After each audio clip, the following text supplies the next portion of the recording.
in energy. I just want to say thank you very much for taking the time out of your busy diaries to spend an hour with us today discussing fusion. This is the first of a series of webinars that AECOM will be hosting, and we're looking at a number of hot issues under the banner of energy resilience in a volatile world.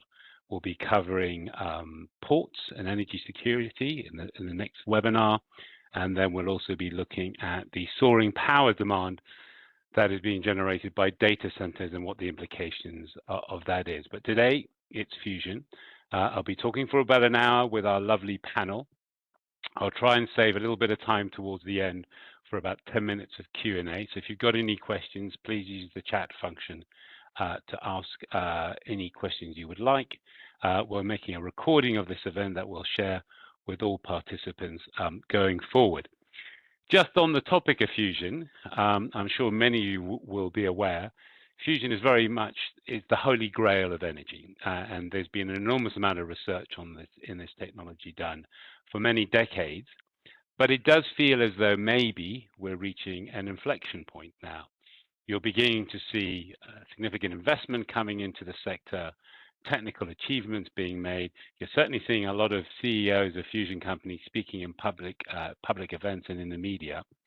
And when you think about the potential, the value proposition of fusion engine in terms of abundant, clean, firm power, it's a very exciting proposition and could be quite transformative across the energy sector and our broader society. So, to unravel this very intricate topic, we're very lucky to have three fantastic panelists with us. I'll go around the screen. First, we've got Melanie Windridge. Melanie is a plasma physicist, which is a good place to start if we're talking about fusion energy.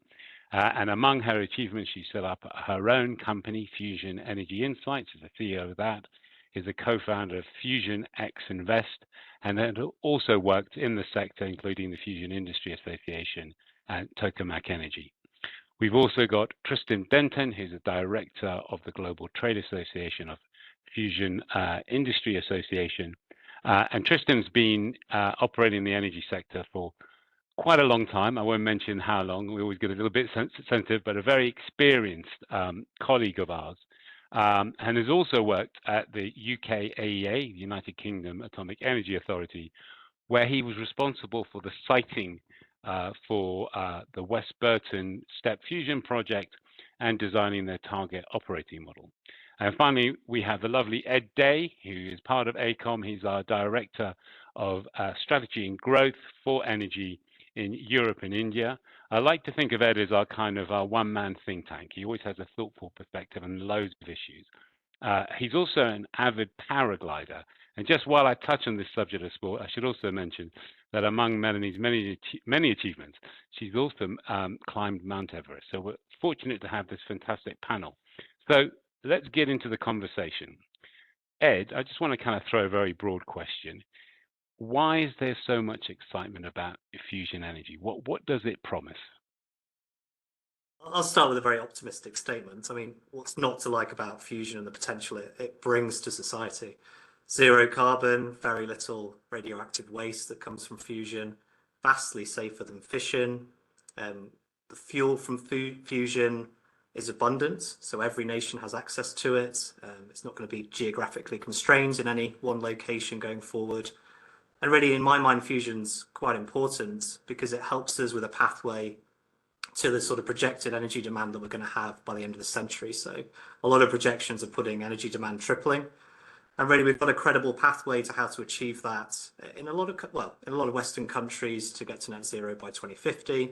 But there's not really that sort of credible way of getting to that energy demand by the end of the century. So I see fusion being a really important and significant part in that clean technology mix that takes us to the end of the century as well. So really exciting fusion, and great to be part of this panel. So wonderful value proposition, kind of enormous potential there for fusion. I guess, Melanie, let's just do the fundamentals first. You know, how does this technology work? So what's the difference? And I'm sure we have lots of viewers and listeners who may know this, but others who may not. What's the difference between fission and fusion? How does fusion technology work? So fusion is the reaction that's happening in the sun and the stars all the time. And like you say, Adrian, it's different to fission. It's a nuclear reaction like fission, but it's kind of the opposite. So fission is the splitting apart of large atomic nuclei to make smaller ones. And fusion is the joining together of really small atomic nuclei to make larger ones. And the key difference, or like one of the key differences, is is that fusion doesn't happen naturally on Earth, whereas fission does. And so fission was easier to like commercialize as an energy source, but it also means that you can have things like the runaway reactions that need to be controlled on Earth, whereas fusion only happens in the stars. So that means it's very, very difficult to do, but it's also inherently very safe because the conditions have to be like absolutely perfect to be able to get fusion to happen here on Earth. It doesn't happen naturally. It's not something that you can simply trigger. You have to get the conditions exactly right. So what are these stellar conditions that we need? You need to get your fuel, which is generally like very small particles. So we usually use isotopes of hydrogen, which is the smallest element. So usually deuterium and tritium, although there are some companies working on hydrogen and boron, which is a different reaction and slightly harder. But so most people will go for deuterium and tritium. But in any case, you have to get your fuel, your particles in your fuel, dense enough, so very close together, and Hmm. hot enough, so moving around quickly, for long enough for fusion reactions to occur. And these fusion reactions happen when these small particles slam into each other hard enough that they can get close enough to fuse. And when they do fuse, they release a lot of energy. They combine into helium as the waste product, and they release a neutron as well, which carries away most of the energy. And so you need to get these particles dense enough and hot enough, so close enough and hot enough for long enough for fusion to occur. And so that's the real challenge of fusion. You have to build power stations that can make these stellar conditions. And when you say hot enough, what kind of temperatures are we talking about, and the impact on the materials that surround them? Yeah, we're talking about hundreds of millions of degrees generally. So in the sun, the center of the sun is about 15 million degrees, but to do it on Earth, we don't have the immense gravity of the sun. We don't have the huge space, and we don't have the huge amount of time that the sun has. So in order to do it on Earth, we need to get higher temperatures, so hundreds of millions of degrees. And what you do is you actually isolate the fuel from the walls of the machine because Hmm. you can't get something that hot into contact with the walls of the machine, but B, um, it would just cool if it touches something like that cold, you'd never get the fuel up to the temperatures that you need. So you have to isolate it from the walls of the machine. The main way people do that, or the main ways, is to either use magnets Yeah, to make because the fuel is in a plasma state, which is an electrically charged gas. So you can use magnets to affect these charged particles. So either they use magnets to kind of push the fuel away from the walls, or you can use something called inertial fusion, where they use like laser beams to compress a small pellet of fuel, or some other driver to compress a small pellet of fuel. But either way, you're isolating that fuel from the walls of the machine so that you can actually get it to those high hundreds of millions of degrees temperatures that you need. got it. And Melanie, just one more quick question. I know we could spend the whole session on how this all works, but the feedstock that makes this reaction happen, you said it's deuterium and tritium. What is the availability of these two essential feedstocks? It's a good question. The tritium actually doesn't exist naturally on Earth. It's radioactive with a half-life of about 12 and a half to 13 years, and so it decays away, and you need to make it. Deuterium we've got lots of. There's a percentage of deuterium that exists naturally, so you can get it from water. So there's plenty of deuterium, but you do need to breed, we call it the tritium, and you can get that from lithium. So Right. what would happen is that you would use lithium. So the neutron that comes out of the fusion reaction would be absorbed in some kind of blanket layer around the reaction chamber, and that would sort of serve two purposes. It would react, so the neutron would react with the lithium to make tritium, and also it would heat up, and you'd use that heat to extract the heat to drive turbines and make electricity. So those people are working on those kind of blanket designs now for how that would actually happen, but that's still an area of research. So how you actually breed enough tritium that you can continually operate your machines. Got it. Okay, so thank you for that very succinct 101 on the mechanics of the physics. So Tristan, we understand a bit better about how the technology works. What have been the achievements that we've seen in the market from public sector bodies, private sector bodies in this area? Yeah, I think I'm going to start quoting Melanie back to you. I think, technically you need the perfect conditions. I think if you look at these things in a market sense, commercially, industrially, you never get the perfect conditions. But what you want to do to grow an industry and to grow a new sector, you want to make the market conditions as good as you possibly can. Mm-hmm. And I think the starting factor of that for fusion has to be belief, has to be confidence. We have to have everyone from government to investors to the fusion companies themselves, right down to the general public, really believing that this is a thing. And that's one of the things the FIA tries to do, is to convey the milestones that are being broken down. Fusion, it's been tales all this time, right? It's what goes on in the stars. It's been really understood in detail since just after the Second World War. It's sort of got half a century of understanding behind it, incremental building and growing and greater understanding. And there's a few points in that journey which bear thinking about, and those points come together to put us where we are now. And it's actually worth being clear and open as well that a couple of times along that journey, the sector thought we were there, and we weren't there, right? So to sustain that belief and to sustain that credibility with the public and with the markets, we've absolutely got to make sure that this time we deliver our technical commitments and we deliver our market promise.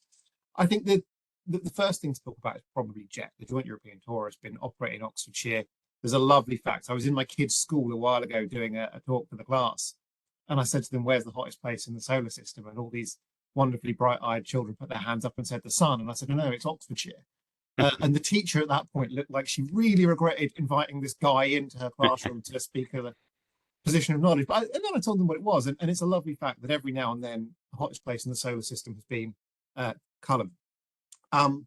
We've had that running in the UK around for about 40 years. It delivered some fantastic record-breaking campaigns. It did sustain a fusion reactor of several seconds. And the point is that and the team down there could give you the detail on this. My understanding of it and the way I see it is that the ultimate duration of that fusion reaction wasn't limited by the science by the time of the last campaign. It was actually limited by the fact that you were using magnets and technologies that were many decades old when they were put into JET. And that's relevant because if you look at how all those supporting technologies and the engineering of plants has moved on, you'll start to see why there's confidence here. So JET delivered proof that fusion could be done and could be developed here on Earth. I think you have to then look at the National Ignition Facility in the US and the fact that they got a return on power in. And again, you can go into the detail of that. What has been shown, if you look through to our core audiences in the public, the markets, government, we've shown that we can get more energy out from a reaction than goes in. And that's fundamental. I was in Washington, DC a couple of weeks ago at our annual conference, and there was a company speaking on stage that was formed literally because of that NIF result. Right. And if you're talking about creation of an industry, when you've got people saying, right, I'm now going to commit and invest in starting a new company because of that, what's happened in that lab, you've got fantastic progress there. Yeah. There's other milestones as well. You've got tokamak energy down just south of Culham, reaching record-breaking temperatures in a spherical tokamak. Hugely significant to show that can be done. You've got Commonwealth Fusion over in the States in a very different way. They picked the site for their first fusion power plant and announced that back end of last year. So whilst it's easy to focus on those scientific milestones, we have to look at the programmatic ones as well. And all that's been underpinned by progress in components. I'm going to look down to my list here, but you look across high temperature superconducting magnets, you look across lasers, you look across materials, you look at tritium breeding, which is so important to do it effectively and efficiently. All these areas individually are coming together. And as a non-technical person and deferring to Melanie on all things technical, I sometimes break this down and say, look, we've got to look at the science challenges, and then we've got to look at the ability to execute those in a commercially viable way, the engineering challenges, the maintenance challenges, the manufacturability of this. There is no point designing a fusion plant that relies on unobtainium and can be online for about 3 days every 10 years. We've got to be driving these designs towards commercial rates of availability, and we're seeing an increasing capability to do that in the market. And I think the facts I'll leave you on are that there's now 40 plus fusion companies globally looking to develop fusion products and bring them to market. And we can talk as we go on about timelines. And they've had between them now well over $8 billion of private investment alongside very sustainable government investment. So that market is taking shape, progress technically, progress industrially. So you paint a lovely kind of succinct narrative there about all these achievements across the public sector and the private sector, net gain, inspiring other companies to set up. Great. But there are still challenges within this sector. And if I just break them down into commercial and technical. So Melanie, I'm going to throw the technical one at you. What are the technical challenges still facing this industry? So there are a few things that need to be done as you move from just demonstrating like the science of the fusion reactions to actually building a power plant. And even on the science bit, so the NIF result was an important demonstration of the science. It proved that you can get more energy out of the fusion reactions than we put in on Earth, but that was for inertial fusion. So the magnetic confinement fusion teams, if you like, really need to replicate that result in their own experiments as well. So one of the main contenders to do that is the Spark device, which is being built by Commonwealth Fusion Systems. There's also one being built in China called BEST, which might get there as well. But anyway, so get more energy out than you put in is the scientific demonstration. But then after that, some of the key issues, we've mentioned one already, tritium breeding. You need to make sure that you can breed enough of the fuel that you need. And part of that is also looking at the lithium and what you need. There is a lot of lithium, but do you need to enrich it? Some people say yes, some people say no. How are you going to work with the lithium to ensure you've got the fuel that you need? And then on the tritium side as well, the extraction technologies for doing everything you need as part of that fuel cycle. Materials is a huge challenge as well, and by that we mean structural materials that are going to be strong enough for the power plants to operate for a long time, but also shielding materials for magnets, which are very sensitive components, and also they are superconducting components, so they are operating at very, very close to absolute zero, whereas a few meters away maybe you've got something that's like hotter than the center of the sun, so you've got huge temperature gradients there. You don't want your magnets to heat up, and these neutrons that come out of the fusion reaction, they carry away loads of energy, which is great because we want that energy, but we don't want it deposited in our superconducting magnets that need to be kept really cold. So you need to have adequate shielding to protect your magnets, and the more shielding you have, i.e. the greater volume of shielding or the distance of shielding you have, the bigger your machine becomes, and therefore the more expensive your machine becomes. So there are lots of trade-offs between what materials you use and how much shielding you use, and the longevity of a power plant versus the size and cost of the power plant. Whereas if you could generate or design a new material that could be block all the neutrons and be a tiny small volume, that would be a game changer. So materials is huge, but at the moment you're balancing those trade-offs. I'm missing ones. What else are the main things? So getting the plasma confinement so that you can just get those Q greater than ones, tritium breeding materials. Those are some of the key challenges. That's helpful, Melanie. And I know we're going to go into business models shortly, but just very briefly, Tristan, the commercial challenges, what are some of those key commercial challenges that the sector faces? Yeah, look, pace and scale. Right. Yeah. If you take two words away, what's difficult about this commercially, pace and scale, and we can get into the business models. But fundamentally, if we are to globally achieve net zero at anything like 2050, which by the way is the point of fusion, right? If you don't mind crashing the planet, there's cheaper ways to create energy. Okay. Yeah. It's not going to tell me you can never create energy, but there's cheaper ways to create usable energy. The point of fusion is you have to bring it online to help deliver net zero. I did a bit of maths a while ago, and you can get very easily to something like 15 terawatts of installed capacity required globally by 2050, if you look at just moving off chunks of current fossil fuel plant. And when you start to break that down, you get into a challenge where you're delivering Hinkley Point every 3 days, where you're delivering a solar farm the size of Loch Ness every sort of just under 4 days, where you're delivering the world's largest offshore wind farm every day and a half. You are delivering massive levels of infrastructure at huge speed.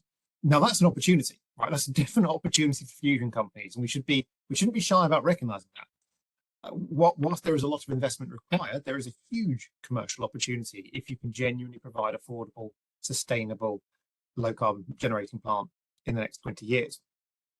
However, to take an industry that is currently in that inflection from lab dominated to industrially dominated, it's just in that inflection. You can have a lovely debate about where on that curve it is, but everyone accepts it's on that curve, and roll out plant at scale by 2050. I mean, I mentioned there's been $8 billion invested, which is, I think, a great figure, because on the one hand, it shows how serious this is.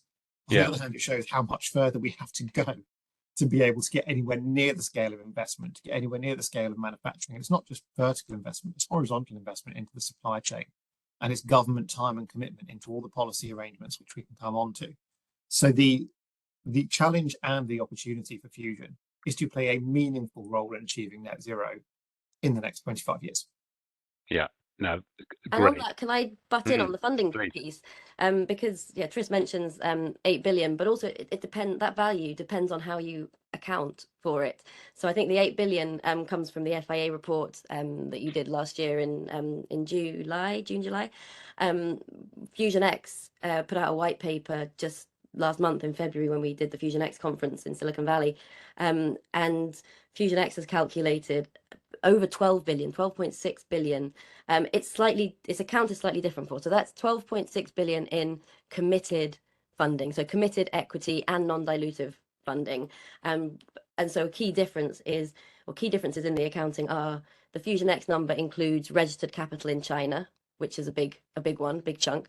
It also includes things like committed funds. So for example, Pacific Fusion just before Christmas announced that they had raised $900 million of funding, but it's not all money in the bank. It's committed against milestones. So no one knows exactly how much they actually have received to date, but they've had 900 million committed. So some people doing the accounting will put in zero for that, whereas Fusion X has put in, well, nearly $1 billion. So that changes the numbers as well. And the FIA report was from the summer last year. And so that, 900 million came in the winter. The Chinese put in a huge amount at the end of last year as well. So anyway, it's a lot of money, and it varies depending on it's a lot of money for Fusion. It's not a lot of money compared to other things.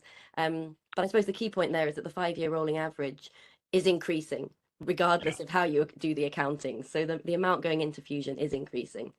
So stay there, Melanie, because I want you to build on this, because we've heard these numbers bandied about 8 billion, 12 billion, and you just acknowledged that, $2.1 trillion invested last year in clean tech globally, right? Of which renewables, electrified transport, power grids, they take a larger chunk of that. So, this is small, but it's a nascent industry. It's small. It's probably had less investment than the Football World Cup in Qatar or something. So that's a nice way to put it into context. The numbers are silly, really, and we can need 50 billion or more to get to a first power plant. So exactly. But what's interesting are the types of companies that are investing in the private sector. Do you want to just share a few thoughts around those types of investors? Yeah, of course. And it's evolving as well, as you would expect, which is a good thing. I suppose currently, so you see venture capitalists investing in Fusion, but a lot of venture capitalists will say, oh no, Fusion's not for VCs because of the shorter time horizons. It makes it very difficult to invest in Fusion because so if a fund is 5 or 7 years, there's just no guarantee that they'll get a return, but in fact they probably won't, unless spin outs, but that's other revenue generating possibilities. But there are some venture capitalists, particularly some with a carbon or climate change remit, ones like Lower Carbon Capital, Breakthrough Energy Ventures. These kind of people are investing in Fusion. So there are a good number of venture capitalists investing in Fusion.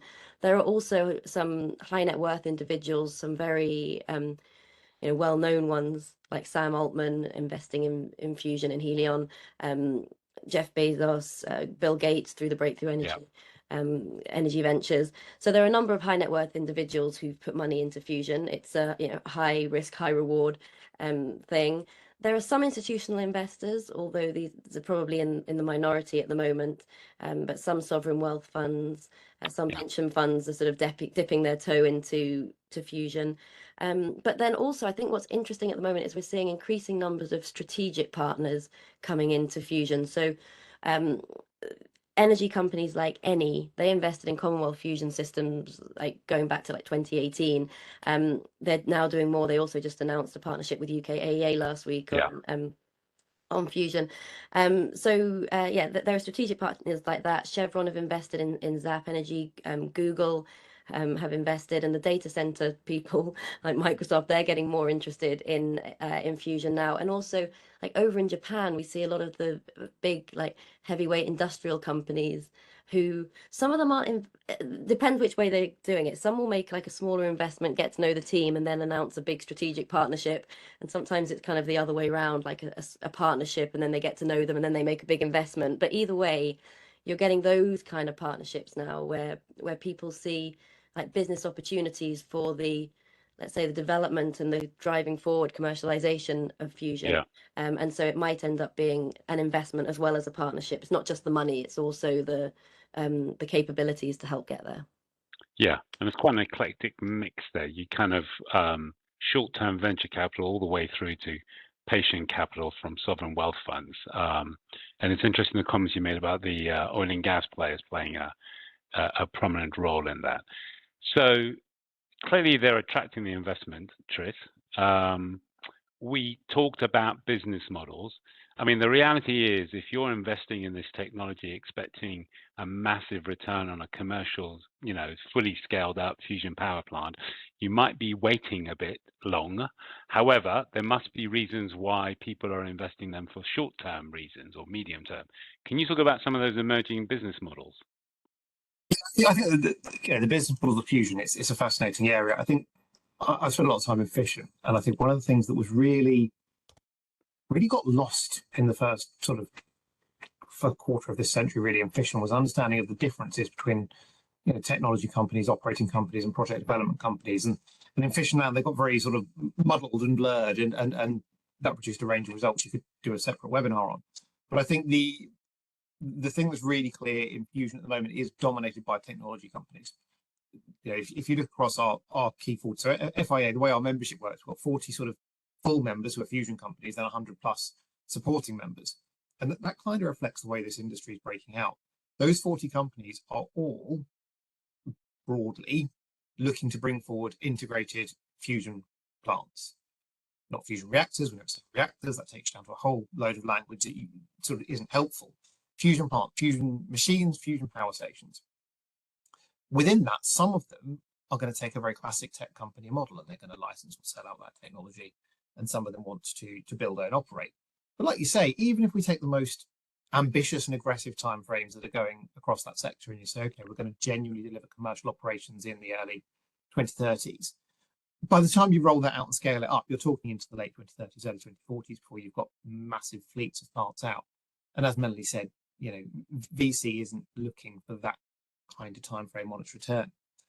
The other thing that I reflect on a discussion I had with an investor several months ago, who said to me, look, the days of the binary bet are over. Nobody's doing a binary bet anymore.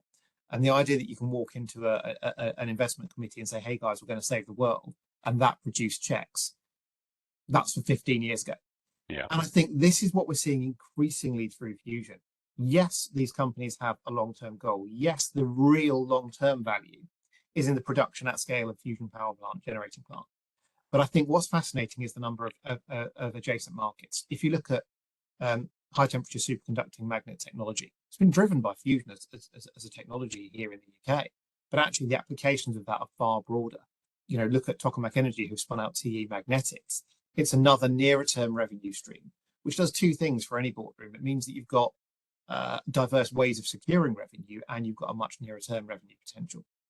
And they're not alone in that. You look right across the sector, whether it's in healthcare, whether it's in space technology, whether it's in transportation, whether it's in energy storage, whether it's in some of the defense adjacencies, particularly in the inertial confinement space.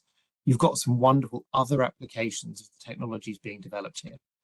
And I think I've had the pleasure of meeting loads and loads of people who've started, owned and run brand new technology companies, and they're always wrestling with this core internal struggle. Do I put all of our limited resources onto the long-term goal, which is going to be the real target? Or do I look at a bunch of adjacencies as well? And that is a really, really hard balance to strike. Because if you don't have that North Star goal, you're going to struggle to get the momentum you need. But if you don't look to those nearer term sources of revenue and diverse sources of revenue, you're going to struggle to give investors confidence, A, that they'll get a return, and B, that they'll get a return in a relevant time frame. So I think those are the business questions that the technology companies are dealing with. And just to touch on but not dive into, you've then got the bigger question of how do you partner those companies with manufacturers and constructors like you guys who can roll this plant out to market at scale and at pace, which, to go back to my earlier point, is necessary for the core mission of save the planet. Yeah. And what Trista said about the that decision to make between, like, do we go for the end goal or do we spin out other technologies? I think that often very much depends on the investors as well, because the investors have very different views on this.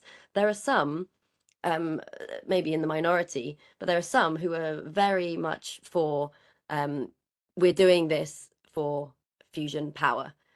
Probably the ones that I mentioned that have a climate remit, you know, like breakthrough energy or lower carbon capital. They are very much on the, like, this is for you know, a goal that we need to achieve, and they don't want their companies diversifying into other things. They see it as a distraction. And yet there are other investors who are very much the other way and will say, you know, no, we're very supportive, and in fact we want to invest based on spin outs and things like that. Yeah. So really helpful, guys. Ed, I want to bring you into this conversation because just take a slightly different angle. We've talked about money flowing into this sector. We've talked about different types of investors, big and small, short-term, long-term returns. And the guys have been talking about these business models that, you know, and strategies about how these companies in the private sector become commercial. I would appreciate your thoughts around the role these private sector companies can play in regenerating local economies, and also being, you know, in the future when this industry really blossomed, having that ability to export capabilities abroad. I really value your thoughts around those kind of topics. Yeah, well, this is really the exciting part for AECOM and our teams, is the regeneration type capabilities of pouring hundreds of billions of investments into fusion. I mean, if you look at what STEP are doing in the UK, so STEP is the UK government's program to commercialise fusion in the 2040s. They purchased West Burton, which is an old coal-fired location in an area that has some challenges around deprivation. So seeing, you know, tens of billions flow into that area will have real changes to that society in that region. We're seeing it in the US with Type 1 Energy and their proposed site at the old Bull Run coal-fired power station as well, and some of the private companies like Commonwealth are looking at brownfield sites. So it's a really sort of compelling vision for fusion, that it's not just going to create this, you know, fantastic green energy for us, but it's also going to leave a really sustainable legacy and high value jobs in these regions and really regenerate some of these areas as well. So that's a really fantastic part of fusion that excites a lot of people that are working in it. Around the exports, and Trista's touched on this quite a bit, you know, with First Light Fusion the other month talking about a change to their priorities for their business, focusing on medicine. We talked around TE magnets as well from Tokamak. There's a huge amount of export opportunities just researching fusion, and that's been exploited by businesses. When we get to commercialization, that is just another game-changing level of export opportunity. There's huge first mover advantage on doing this at a state level as well as a private company level, and the teams and companies that work on these successful commercialized plants will have remits ready to go out to the world and develop this. The IP created, it just creates a whole level of exports that is going to be really game-changing to those companies and states that get there relatively soon. So yeah, it's a really exciting opportunity to be involved in that export opportunity as well. And I think that's why you're seeing governments paying more attention to fusion as well, and why you're seeing sort of the UK government with STEP and other states as well now really financing that research to a new scale. Because if you get there first, I mean, it's going to transform potentially your economy and your country. You know, one estimate was looking at, and it wasn't high level estimates, a couple of years ago was looking at, if we crack fusion, by the midpoint of this century, it could be worth $4 trillion of exports and capital sort of invested into fusion. So it's got a huge return and export potential. That's a tantalizing vision. On your comments, and Melanie, I want to bring you in on Ed's point around the supply chain, and just very briefly, the bit that resonated with me particularly was it's not just about developing a fully scaled commercial fusion plant, which is clearly very important, but it's that ability for it to build an industrial legacy and a hub around it and stimulate those supply chains. I know this is one of your passions. Could you just add a bit more color to that? Why is it important, and what are the challenges? Well, it's important to grow up, all of the supply chain and the workforce and everything that fusion is going to need in order to drive forward. You won't be able to do it if you don't have all these pieces coming together. And I think that what's really interesting now is that fusion is moving out of the science lab and into the commercial world. And so there are going to be so many players that have to come into fusion. And so, that's one of the things that I do with Fusion Energy Insights, is to try and help people keep up to date with developments that are happening, be informed about what's happening, because the only way that fusion is going to actually get to a commercial endpoint is if we have a lot of people coming in. And so that's going to be not just people in the workforce who are going to be working on it, but suppliers and EPCs and insurance and lawyers and like communicators and like all of these people that are going to play a role in getting fusion to the end goal. And so that's why I'm really passionate about like bringing together all of these people and growing this this ecosystem. And on the supply chain point, there are lots of challenges actually, particularly because, well, some of the words that Tris used earlier actually are really important. Pace and scale. Just increasing things with pace and scale is really hard anyway. And then on top of that, there's still, unfortunately, a lot of uncertainty in timescales. And if you're running a business, you can't just increase your scale because somebody says, oh, well, we might have fusion in 5 years' time or 10 years' time.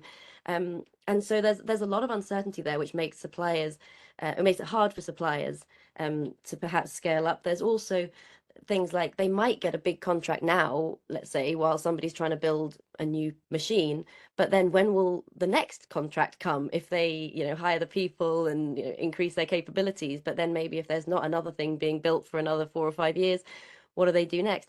It's very difficult for the suppliers, and so that's a challenge that the industry is facing. Yep. Like, how do you grow the supply chain in a way so that it's ready for when fusion needs it, and it's not causing delays because the capabilities don't exist? And I think that there's probably a kind of mirroring there, but slightly different but similar challenges with workforce development as well, because the people coming in are going to want to know that there is a career for them and there are going to be roles for them. And so I think those are kind of clear challenges as we move fusion out of the lab and into the real world. Like, how do we set up all of this infrastructure and ecosystem around something that is not yet certain on the timescales?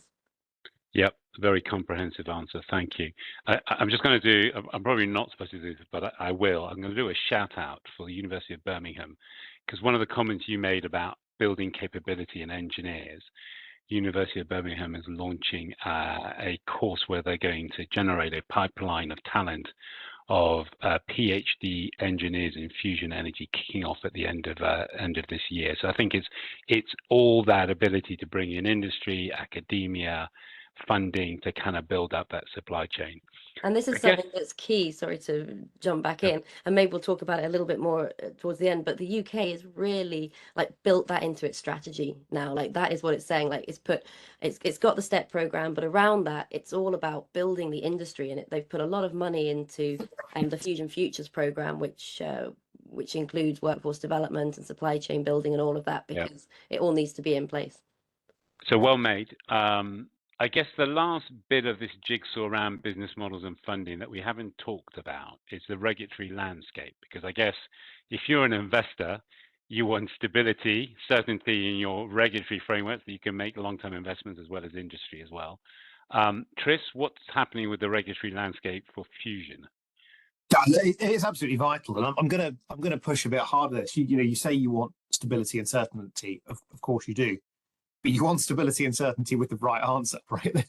Yeah. This is something which I think a lot of the fusion community is really looking at. Yes, we want stability, but actually, the stability in the wrong way. You could kill this industry. I've Okay, I won't go on a long rant about fission regulation. Fission regulation is, in many people's minds, the start point for fusion. Why? Well, because you can put the word nuclear in front of both of them and it sort of makes sense, and they're both nuclear processes. But actually, the level of risk and the level of challenge are wildly different. And therefore, one of the first conversations the fusion community had to have over the last 4 or 5 years was to say, you need to start from a regulatory structure that reflects real risk. And to do anything else would be madness.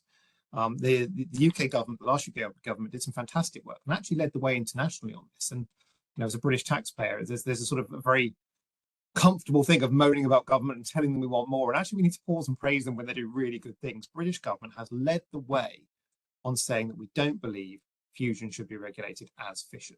And 5 years ago, even saying that was controversial. Why is it controversial? I don't know. You don't regulate a motor car in the way that you regulate an airline. And that is how different we are talking about here.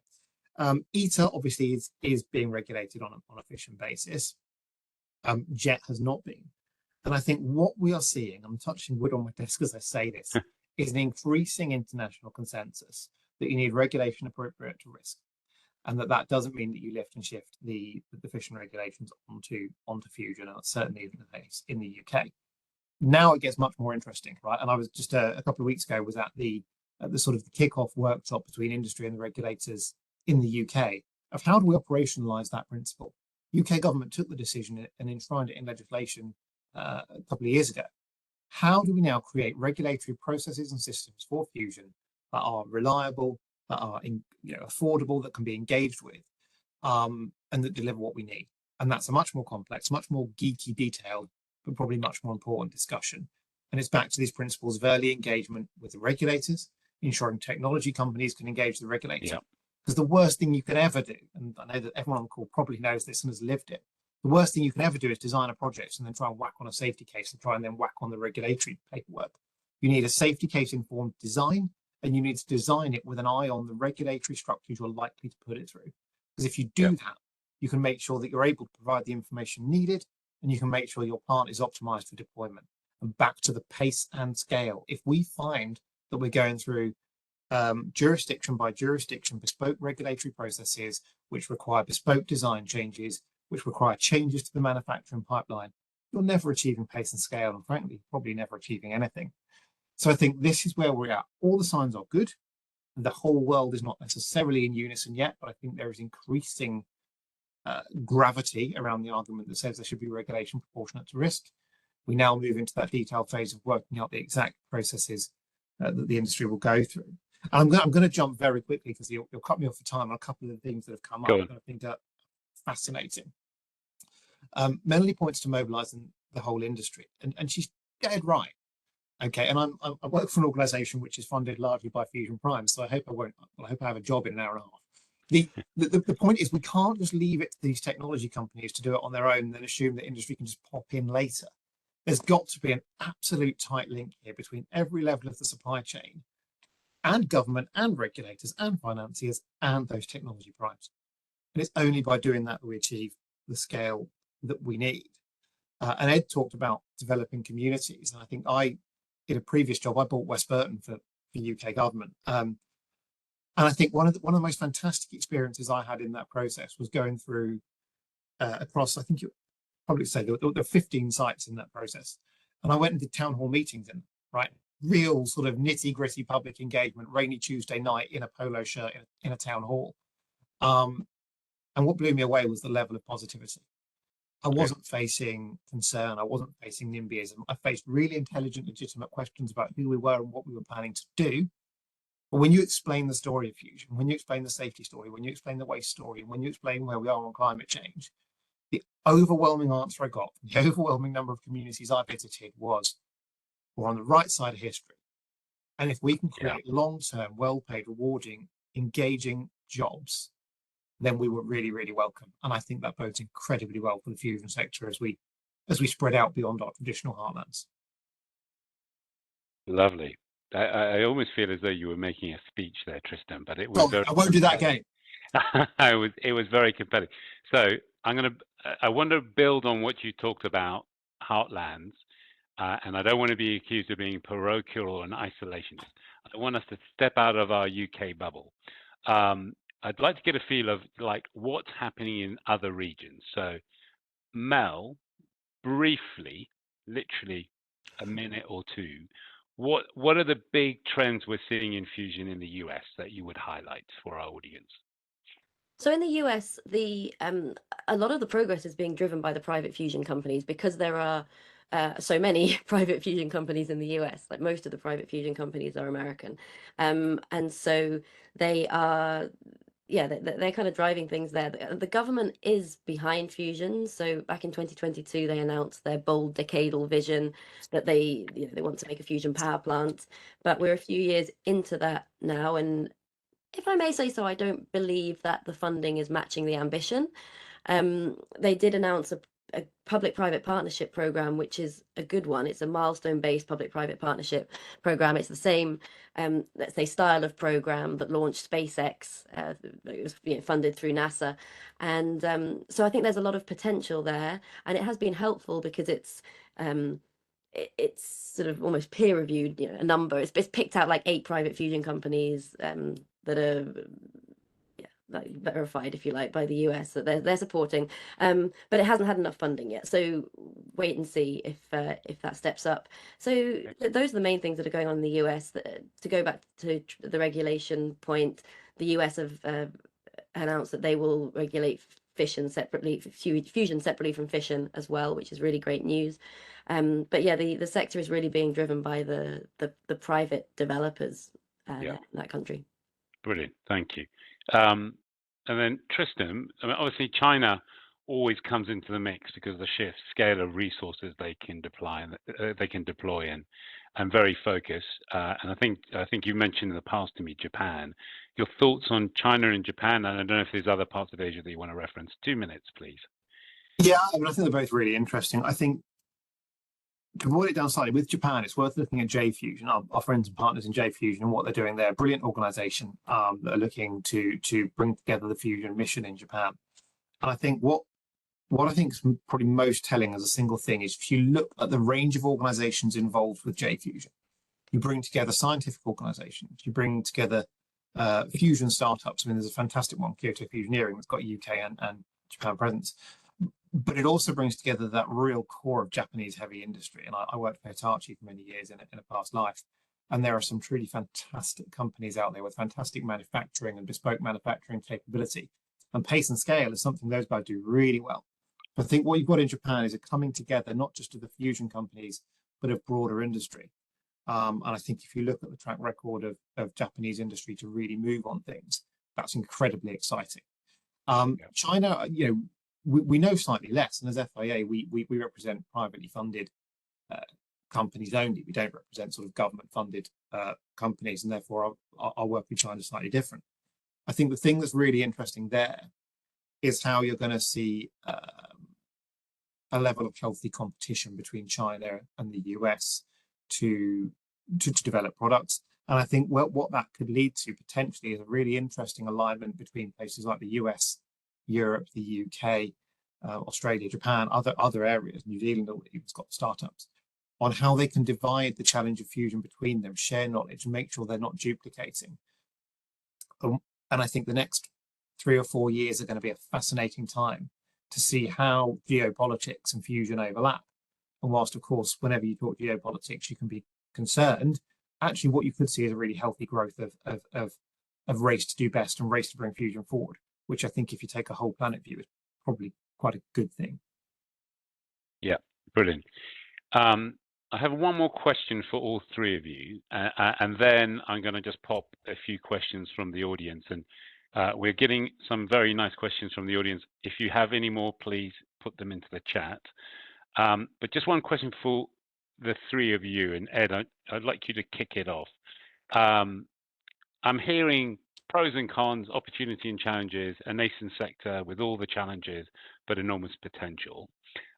Coming back to that very first theme that we touched on, which was, have we reached an inflection point? Do you think we've reached an inflection point, and why? 30 seconds, Ed. Yeah, I mean, the scientific breakthroughs have really added credibility. That's helping to get to an inflection point. The startup numbers, the investment is supporting that. I think AI is going to play a big role actually, because fusion is a material science and a simulation and modeling issue at its heart, and AI has been supporting, but that will just accelerate with the growth of AI. So that's going to change things. And political sport, just building on Triss's point around the geopolitics, fusion is falling in the same bucket as AI and quantum computing. It is a nation state race, and there is big first mover advantage. So I wouldn't underplay the amount of political will to get fusion over the line in some areas going forward as well. Fantastic. Melanie, are we at an inflection point? I think so. I think we were at an inflection point maybe 4 or 5 years ago. It certainly felt like that from inside the industry, if you like, in terms of the number of private fusion companies that were coming into the space. And now, if you look at the graphs of investment and private fusion companies, you can see the graph of number of private fusion companies started ticking up in about 2016, but the investment started really ticking up in about 2020.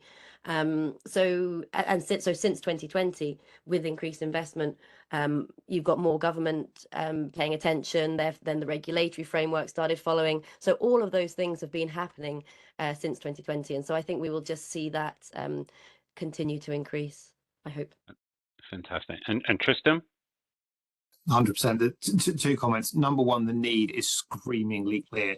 And 10, 15 years ago, we talked about the need like we understood the need. No, the need for clean energy, when you add on the digital aspect and AI, is screamingly clear and urgent and scary for people who have serious bets on things that need clean energy.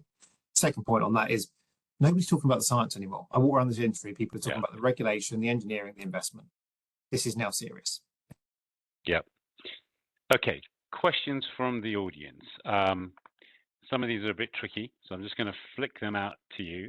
Ed, you're going to take this one. If fusion takes off, what are the implications for all the other energy transition technologies?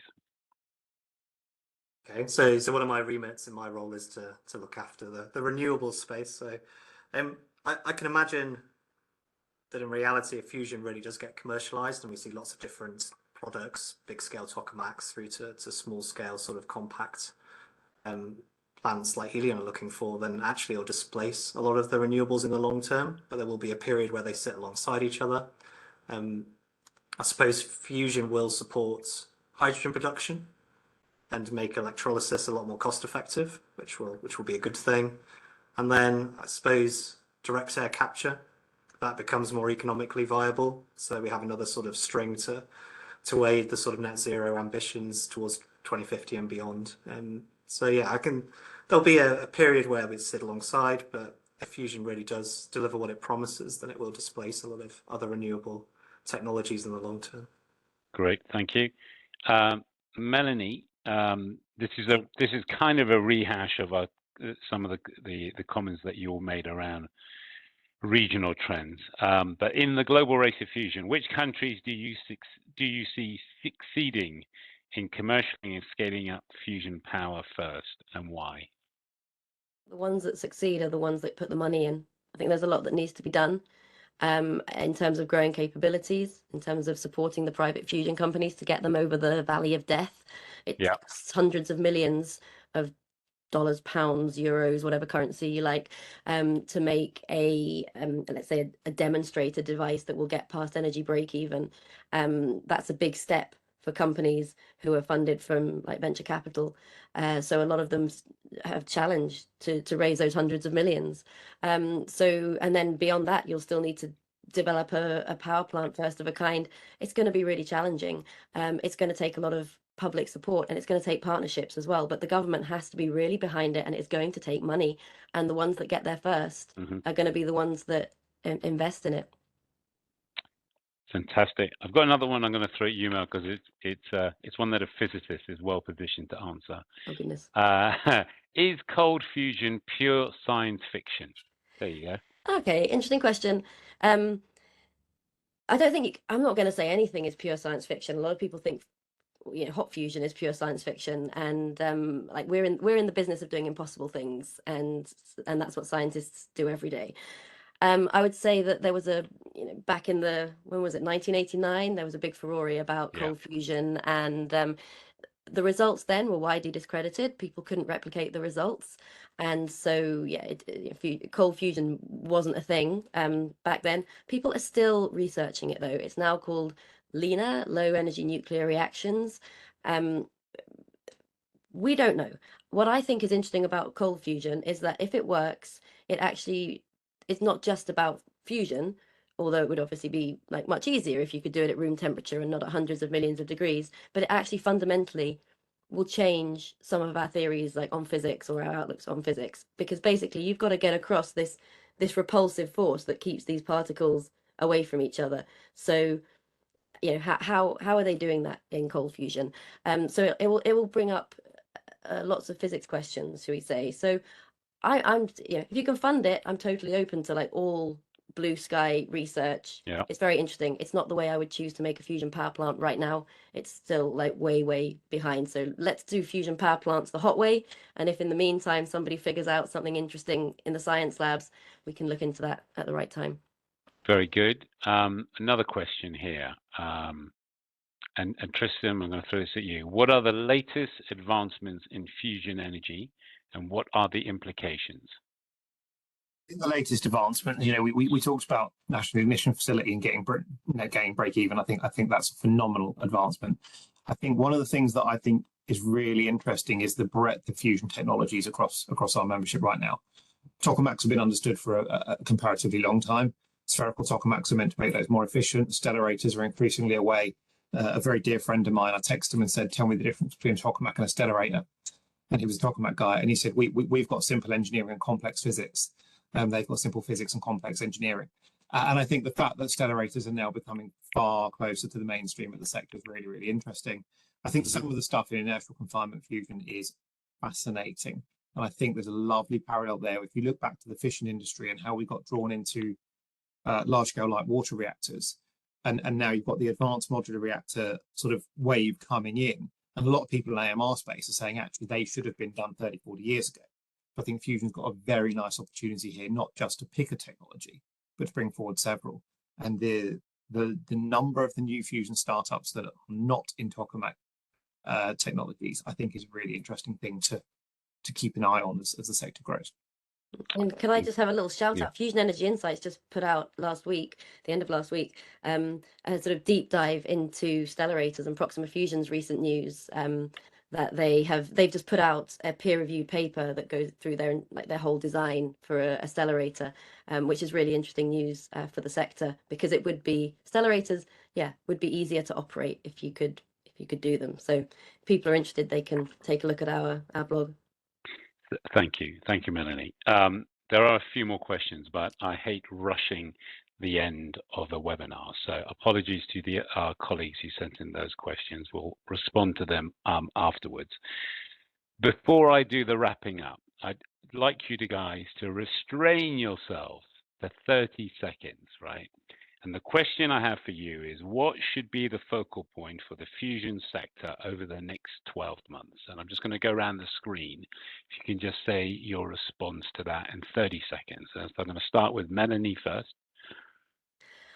So as we said, that the fusion sector is a mixture of people.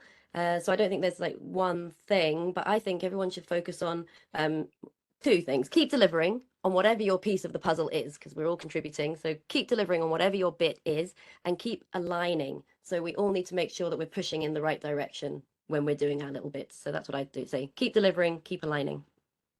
Clear and short and sweet. Thank you. Tristan? Public-private partnership. There's two things that are irrefutably true. One is that huge aspects of fusion capability lie in the public sector in national labs and adjacent universities. The second thing is that fusion is going to be delivered by private companies, because we don't live in an economy where government runs power stations.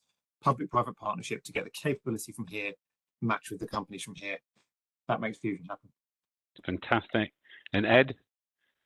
Yeah, probably to find the next tranche of funding. So we talked around the VC funding historically that are more sort of bought into the vision than the returns. Well, we need to get traditional investors involved. So some sort of public-private funds to sort of even out those risk profiles and return profiles is something that the industry needs to start looking at.